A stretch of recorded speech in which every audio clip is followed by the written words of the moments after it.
अगर इस देश में शेड्यूल कास्ट के लोग जो 22% बौद्ध बन जाएंगे तो हम बौद्धों की संख्या इस देश में 22% हो जाएगी।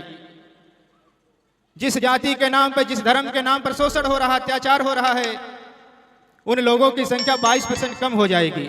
मैंने तो संकल्प लिया हुआ है कि मैं तब तक नहीं मरूंगा जब तक बाबा साहब अम्बेडकर के सपनों का भारत बुद्धमय भारत नहीं बनता। मुझे लगता है कि आपको भी संकल्प लेना चाहिए। आप तब तक नहीं मरेंगे जब तक बाबा साहब अम्बेडकर के सपनों का भारत बुद्धमय भारत नहीं बना लेते हैं। अगर महाराजा अशोक से लेकर के ललित सिंह यादव तक जो पिछड़े महापुरुष हैं, अगर उनके अनुयायी इस देश में बौद्ध बन जाते हैं तो हमारी संख्या 40 से 50% हो सकती है। और सामान्य जातियों में भी बाबा साहब अम्बेडकर को मानने वाले लोग हैं, वहाँ भी सब लोग जातिवादी नहीं, सांप्रदायिक नहीं हैं। हमें उन लोगों से भी बात करना चाहिए और उनसे भी कहना चाहिए कि लोग बौद्ध बने। अगर लोग बौद्ध बन जाते हैं तो हमारी संख्या 50% से ऊपर चल जाएगी। और अगर हमारी संख्या 50% से ऊपर जाती है तो जिस जाति के नाम पे, धर्म के नाम पर शोषण हो रहा है, आज भी शोषण हो रहा है, हर जगह शोषण हो रहा है, ऐसे लोगों की संख्या 50% कम हो जाएगी। और मैं भी समझता हूं कि अगर प्रदेश में 40 से 50% वोट पड़ जाए तो आप अपना प्रधानमंत्री भी बना सकते हैं। इसलिए मैं बहुत स्पष्ट तरीकों से कहना चाहता हूं कि जिस समाज की धार्मिक जड़ें गहरी होती हैं उसी समाज की सामाजिक जड़ें गहरी होती हैं, और जिस समाज की सामाजिक जड़ें गहरी होती हैं उसी समाज की राजनीतिक जड़ें गहरी होती हैं, और जिस समाज की राजनीतिक जड़ें गहरी होती हैं उसी समाज के लोग देश पे शासन करते हैं। डॉक्टर बाबा साहब अम्बेडकर ने इस देश पे राज करने का सपना देखा था। डॉक्टर बाबा साहब अम्बेडकर 1954 में बर्मा गए हुए थे। बर्मा में विश्व बौद्ध सम्मेलन हो रहा था। उस विश्व बौद्ध सम्मेलन में सम्मिलित होने के लिए दुनिया के जितने भी बौद्ध विद्वान हैं सब लोग आए हुए थे। दुनिया के जितने भी बौद्ध राष्ट्र हैं उनके प्रधानमंत्री आए हुए थे, उनके राष्ट्रपति आए हुए थे। भारत से भी पंडित जवाहरलाल नेहरू जी, उनका मंत्रिमंडल गया हुआ था। जब सम्मेलन शुरू हुआ, दूसरे देश के प्रधानमंत्री, राष्ट्रपति बोल रहे थे, वो लोग बाबा साहब अम्बेडकर को देखते थे, नेहरू जी को देखते थे। वो लोग नेहरू जी को देख करके, बाबा साहब अम्बेडकर को देख करके कहते थे कि देखिए आपके देश में भगवान बुद्ध ने जन्म लिया और आप लोग भगवान बुद्ध को भूल गए। वो लोग कह रहे थे कि देखिए आपके देश में भगवान बुद्ध ने बौद्ध धर्म दिया और आप लोग बौद्ध धर्म को भूल गए। वह लोग कह रहे थे कि देखिए आपके देश में भगवान बुद्ध ने बोधि वृक्ष लगाया था और आपके देश से बोधि वृक्ष सूख गया। उन वक्ताओं के बोलने का प्रभाव नेहरू जी पे तो नहीं पड़ा, लेकिन डॉक्टर बाबा साहब अम्बेडकर पे पड़ा, और बाबा साहब अम्बेडकर पे बहुत गहराई से पड़ा। जब बाबा साहब अम्बेडकर का बोलने का अवसर आया, जब बाबा साहब अम्बेडकर बोलने के लिए खड़ा हुए, बाबा साहब अम्बेडकर ने कहा कि मैं ऐसा मानता हूं कि जिस देश में भगवान बुद्ध ने जन्म लिया था उस देश के लोग भगवान बुद्ध को भूल गए हैं। बाबा साहब अम्बेडकर ने कहा कि मैं ऐसा मानता हूं कि जिस देश में भगवान बुद्ध ने बौद्ध धर्म दिया था उस देश के लोग बौद्ध धर्म को भूल गए हैं। बाबा साहब अम्बेडकर ने कहा कि मैं ऐसा मानता हूं जिस देश में भगवान बुद्ध ने बोधि वृक्ष लगाया था उस देश से बोधि वृक्ष सूख रहा है। बाबा साहब अम्बेडकर ने कहा कि मैं आपको ये भी बताना चाहता हूं, बोधि वृक्ष पूरी तरीके से सूखा नहीं है। बाबा साहब अम्बेडकर ने कहा कि उसके जड़ें हरी भरी हैं, केवल उसकी टहनियाँ सूखे, उसके पत्ते सूखे हैं। बाबा साहब अम्बेडकर ने कहा कि अगर बोधि वृक्ष पर पानी डाला जाएगा तो बोधि वृक्ष पुनः जीवित हो जाएगा। डॉक्टर बाबा साहब अम्बेडकर ने कहा कि मैं आप सबको विश्वास दिला रहा हूँ। डॉक्टर बाबा साहब अम्बेडकर ने कहा कि मैं आप सबके सामने संकल्प ले रहा हूँ। डॉक्टर बाबा साहब अम्बेडकर ने कहा कि मैं पूरी दुनिया के सामने प्रतिज्ञा कर रहा हूँ, यहाँ से वापस जाऊँगा अपने लाखों अनुयायियों के साथ, भारत में बोधि वृक्ष पे पानी डालूंगा, उसे जीवित करूँगा। बाबा साहब डॉक्टर अम्बेडकर वापस आए। 14 अक्टूबर 1956 को नागपुर की पावन धरती पर अपने लाखों अनुयायियों के साथ दीक्षा लेकर के भारत में बोधि वृक्ष को पुनः जीवित कर दिया। मुझे उस समय के एक संस्मरण याद आता है। आप सभी लोगों ने महापंडित राहुल संस्कृतायन का नाम सुना होगा, आप लोग उनके किताबों को पढ़े होंगे। उसी समय जापान में एक बौद्ध सम्मेलन हो रहा था। उस जापान के बौद्ध सम्मेलन में राहुल जी को आमंत्रित किया गया था। राहुल जी जापान जा रहे थे, काठमांडू के एयरपोर्ट पर रुके हुए थे। काठमांडू के एयरपोर्ट पर उन्हें पत्रकारों ने देखा और राहुल जी के पास गए। पत्रकारों ने राहुल जी से प्रश्न किया, कहा कि राहुल जी, डॉक्टर बाबा साहब अम्बेडकर ने जो धम्म क्रांति करी है उसकी गूंज पूरे दुनिया में सुनाई दे रही है। जो लोग बौद्ध धर्म के पुनरुत्थान के लिए कार्य कर रहे थे उन लोगों के खुशी का कोई ठिकाना नहीं है।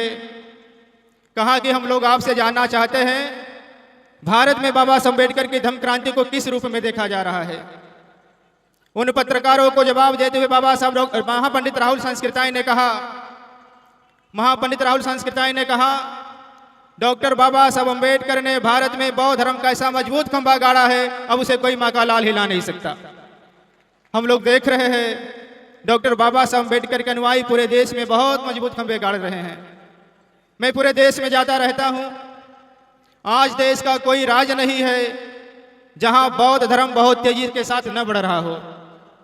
आज देश का कोई मंडल नहीं है, आज देश का कोई जिला नहीं है, आज देश की कोई तहसील नहीं है, आज देश का कोई ब्लॉक नहीं है। आप राज्यों को छोड़ दीजिए, आप मंडलों को छोड़ दीजिए, आप जिलों को छोड़ दीजिए, आप तहसीलों को छोड़ दीजिए, आप ब्लॉकों को छोड़ दीजिए, आप ग्राम सभाओं को छोड़ दीजिए।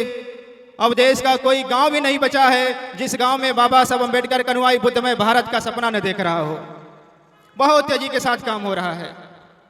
अब हम सभी लोगों को जो डॉक्टर बाबा साहब अम्बेडकर के बुद्धमय भारत का सपना था उसके बारे में थोड़ा सोचना है। मैं जहां भी जाता हूं एक बात बहुत स्पष्ट तरीके से कहता हूं और मैं आपके भी बीच में आया हूं, एक बात बहुत स्पष्ट तरीके से कहना चाहता हूं। इस देश में बाबा साहब अम्बेडकर के जो अनुयायी हैं, जो लोग डॉक्टर बाबा साहब अम्बेडकर को अपना मसीहा कहते हैं, मार्गदाता कहते हैं, विशेषकर मैं शेड्यूल कास्ट की बात कर रहा हूं। इस देश में शेड्यूल कास्ट की संख्या लगभग 22% है जो बाबा साहब अम्बेडकर के नाम पे कुछ भी करने को तैयार हैं। और आज हमारा बौद्धों की संख्या इस देश में कितनी % है प्रतिशत में? आपको जानकर के आश्चर्य होगा कि बौद्धों का प्रतिशत 1% भी नहीं है।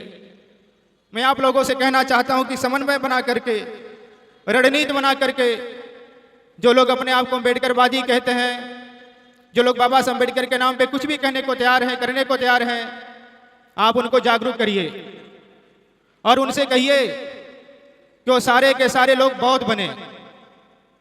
अगर इस देश में शेड्यूल कास्ट के लोग जो 22% बौद्ध बन जाएंगे तो हम बौद्धों की संख्या इस देश में 22% हो जाएगी।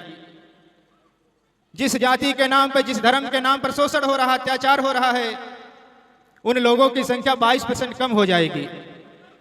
मैं एक बात और कहता हूं, इस देश में महाराजा अशोक से लेकर के साहू फूले से लेकर के ललई सिंह यादव तक जो पिछड़े समाज के महापुरुष हैं, जिन्होंने देश में जातिवाद के खिलाफ लड़ाई लड़ी है, असमानता के खिलाफ लड़ाई लड़ी है, जो लोग समतामूलक समाज के पक्षधर हैं, उनसे भी बात करना चाहिए, उनके अनुयायियों से भी बात करना चाहिए। उनको भी कहना चाहिए कि आपके महापुरुषों ने क्या सपना देखा था और उनसे भी कहना चाहिए कि आप सभी लोगों को बौद्ध बनना चाहिए। अगर महाराजा अशोक से लेकर के ललई सिंह यादव तक जो पिछड़े महापुरुष हैं, अगर उनके अनुयायी इस देश में बौद्ध बन जाते हैं तो हमारी संख्या 40 से 50% हो सकती है। और सामान्य जातियों में भी बाबा साहब अम्बेडकर को मानने वाले लोग हैं, वहाँ भी सब लोग जातिवादी नहीं, सांप्रदायिक नहीं हैं। हमें उन लोगों से भी बात करना चाहिए और उनसे भी कहना चाहिए कि लोग बौद्ध बने। अगर लोग बौद्ध बन जाते हैं तो हमारी संख्या 50% से ऊपर चल जाएगी।